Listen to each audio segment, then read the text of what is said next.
કેરળમાં અત્યાર સુધીમાં દિમાગમાં ઇન્ફેક્શનના કારણે આ વર્ષે અત્યાર સુધીમાં 19 લોકોના મોત થયા છે, જ્યારે 71 કેસ સામે આવ્યા છે. એટલે કે તમે સમજો કે આ બીમારીથી મોતનું પ્રમાણ પણ વધારે છે. બોલચાલની ભાષામાં એને બ્રેઇન ઇટિંગ ડિસીઝ કહેવામાં આવે છે, જેનું નામ છે પ્રાઇમરી એમિબિક મેનિગોઇન્ફેલાઇટિસ, જે અમીબાના કારણે થતી ખાસ પ્રકારની બીમારી છે. મૂળ કારણ અમીબા જ છે. આ અમીબા ગરમ કે ગંદા પાણીમાં જોવા મળે છે, જેમ કે તળાવ, નદી, ગરમ પાણીના ઝરણા અથવા ખરાબ પાણી ધરાવતું સ્વિમિંગ પૂલ. તરતી કે ડૂબતી મારતી વખતે અમીબા ધરાવતું પાણી નાકમાં પ્રવેશે, એ આખરે નાકના માર્ગે જ દિમાગ સુધી પહોંચી જાય. અહીં એક સ્પષ્ટતા કરવી જરૂરી છે કે આ અમીબા ફક્ત નાક દ્વારા જ શરીરમાં પ્રવેશે છે.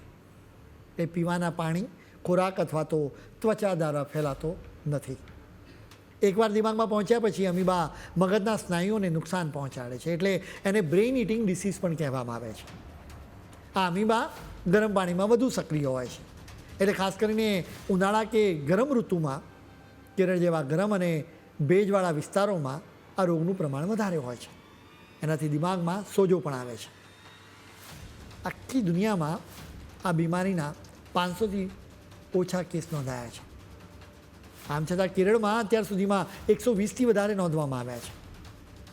આ બીમારીમાં મગજને ખૂબ જ ઝડપથી અસર થાય છે.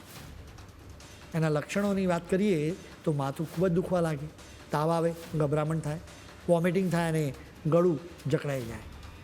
ઇન્ફેક્શનના 2 થી 7 દિવસમાં આવા લક્ષણો જોવા મળતા હોય છે. હવે વાત આગળ વધે તો દર્દી કન્ફ્યુઝન અનુભવે, તેને ભ્રમ થવા લાગે કે તે બેલેન્સ ગુમાવી બેસી શકે છે, ખેંચ આવે અથવા તો તે કોમામાં પણ જઈ શકે. મોટાભાગના દર્દીઓમાં ઇન્ફેક્શનના 5 થી 10 દિવસમાં જ વ્યક્તિનું મૃત્યુ થાય છે. આખી દુનિયામાં આ બીમારી ખૂબ જ દુર્લભ છે, તો કેરળમાં જ કેમ થઈ રહ્યું છે? અહીં વાતાવરણ જ એવું છે. અહીં ગરમ અને ભેજવાળું વાતાવરણ છે. વળી ચોમાસામાં વરસાદના કારણે આ અમીબા માટે એકદમ પરફેક્ટ સ્થિતિ સર્જાય છે. એવામાં સ્વિમિંગ પૂલના પાણીને યોગ્ય રીતે ટ્રીટ ન કરવામાં આવે તો એમાં અમીબા જન્મી શકે છે. તળાવમાં પણ ચાન્સીસ છે